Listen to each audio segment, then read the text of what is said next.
Olá pessoal do Me Salva, continuando então nessa série de aulas sobre eletrostática, nessa aula a gente vai falar sobre a diferença entre condutores e isolantes. Basicamente, um material condutor nada mais é do que um material que permite o movimento de cargas, ou seja, a gente pode dizer que nesse material as cargas elétricas que eu vou colocar nele, ou as cargas que ele tem, estão livres para se mexerem de um lado para o outro. Então, o material condutor basicamente é um material ao qual eu posso associar cargas livres.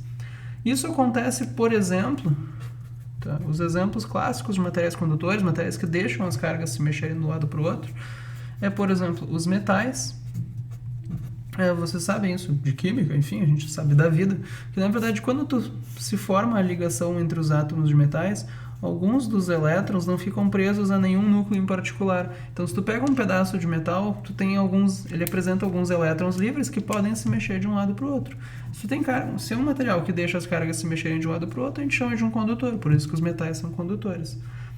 Outra situação que isso pode aparecer é, por exemplo, o seguinte, se tu pega aqui um copinho com água, por exemplo, e tu coloca nessa água alguns íons, por exemplo, se a gente coloca cloreto de sódio na água, NaCl, o que vai acontecer é que quando o cloreto de sódio entra na água, ele separa a parte do Na, dos íons sódio positivo e dos íons de cloro negativo.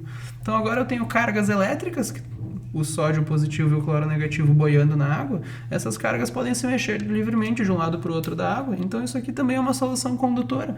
Isso aqui é um material, enfim, é uma situação onde as cargas podem se mexer de um lado para o outro, é uma situação condutora. Então, outro exemplo, os metais, uma solução iônica, que é o nome dessa situação aqui, etc. Já um material isolante nada mais é do que o contrário. É um material que simplesmente não permite o movimento das cargas. Se eu colocar cargas nesse material, elas não podem andar de um lado para o outro. Exemplos clássicos de materiais isolantes, borracha, papel, etc, né? Um jeito talvez de ver a diferença entre condutores e isolantes é o seguinte: se tu pega um material condutor, por exemplo, eu tenho aqui uma bolinha de metal, e eu coloco alguns elétrons aqui nesse metal, e eu espero um tempo, o que vai acontecer é o seguinte: esses elétrons, todos eles têm cargas negativas, eles estão se repelindo, eles não querem ficar montados nesse lugar. Eles vão se empurrar para longe uns dos outros. Como o material é condutor, isso significa que deixa esses elétrons andarem de um lado para o outro, eles conseguem se empurrar para longe, daqui a pouco eles vão estar o mais afastado que eles conseguirem se empurrar, ou seja, na superfície externa. Se eu tenho, por exemplo, um condutor metálico e eu coloco uma certa carga ali, elas vão se empurrar para longe umas das outras, elas vão acabar ficando na superfície externa e se acomodando. Agora, se eu faço isso com um material isolante, pego aqui uma esfera, por exemplo, de borracha, e eu coloco alguns elétrons nessa esfera, eles estão se repelindo, eles não querem ficar montados ali, mas eles não conseguem se mexer de um lado para o outro da borracha, então eles continuam ali. Num condutor, então, a carga que eu coloco acaba se distribuindo. Num isolante, a carga vai ficar retida onde eu colocar ela. Um exemplo interessante de isolante é o seguinte, Se a gente pensar na água pura, a água é condutora ou é isolante? Normalmente as pessoas acham que a água é condutora, mas eu estou falando de água pura, e quando eu digo água pura, eu não estou falando água da torneira, eu estou falando água que é 100% moléculas de H2O. Água 100% pura.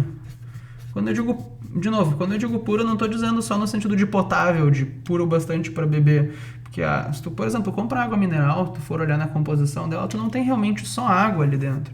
Tu vai ter alguns íons, tu tem sódio, cálcio, enfim, tu tem alguma coisa ali naquela água. Se tu tem água 100% pura, só moléculas de H2O, a molécula de água, a gente não tem cargas livres para se mexerem de um lado para o outro. Ela é isolante, ela não é um condutor. O que acontece é que a água do dia a dia normalmente apresenta sais dissolvidos, como essa situação aqui, o que faz com que ela se torne condutora, Por isso que a água, a água da torneira, até tem certas propriedades condutoras, mas a água 100% pura seria isolante.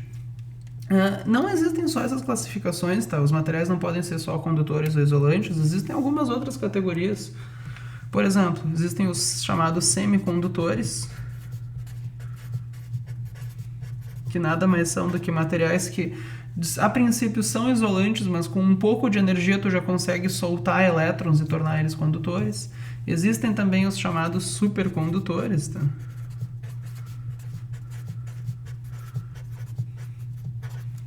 A ideia básica dos supercondutores, na verdade, é o seguinte: nos condutores as cargas conseguem se mexer de um lado para o outro, mas na verdade elas não fazem isso, digamos assim, de graça. Conforme elas vão se mexendo de um lado para o outro, elas vão se batendo dentro de impurezas do próprio material e vão perdendo energia. Como, por exemplo, um movimento com atrito. Tu consegue arrastar o bloquinho, mas isso não é de graça, né? Tem que ir vencendo o atrito. Já nos supercondutores, as cargas não só podem se mexer, por isso que é condutor, mas elas se mexem 100% de graça, elas se mexem livremente. Ele não oferece nenhuma resistência ao movimento desses elétrons, é como mover um bloquinho numa superfície sem atrito.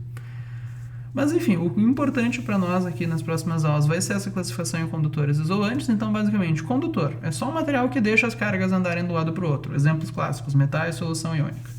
Material isolante é um material que não deixa as cargas andarem de um lado para o outro. Tu coloca as cargas em algum lugar, mesmo que elas estejam se repelindo, elas vão continuar amontoadas ali. Borracha, papel, etc. E assim vai. Por essa aula era isso, então. Muito obrigado pela atenção e até a próxima.